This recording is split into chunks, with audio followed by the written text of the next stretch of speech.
আপনি কি জানেন দ্রৌপদী 5 জন স্বামী পাওয়ার বর পেয়েছিলেন? আসুন জানা যাক। দ্রৌপদী হলো রাজা দ্রুপদের কন্যা এবং পঞ্চপাণ্ডবের স্ত্রী। কিন্তু আগের জন্মে দ্রৌপদী কোনো রাজার মেয়ে ছিল না, সে ছিল এক ঋষি পত্নী। তার নাম ছিল ইন্দ্রসেনা।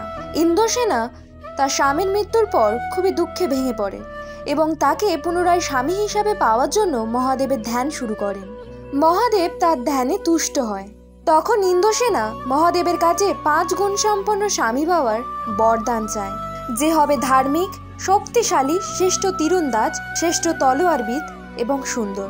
মহাদেব তার কথায় তথাস্তু বলেন। যেহেতু এই 5টি গুণ এক পুরুষের মধ্যে লক্ষ্য করা অসম্ভব, তাছাড়া দেবসেনা 5 বার ধ্যান করে মহাদেবের কাছেই একই বর চেয়েছিলেন। তাই পরজন্মে দেবসেনা দ্রৌপদী রূপে জন্ম নিলে তার বিবাহ অর্জুনের সাথে হলেও পরবর্তীকালে কুন্তির কথায় তার বিবাহ পঞ্চপাণ্ডবের সাথে সম্পন্ন হয়।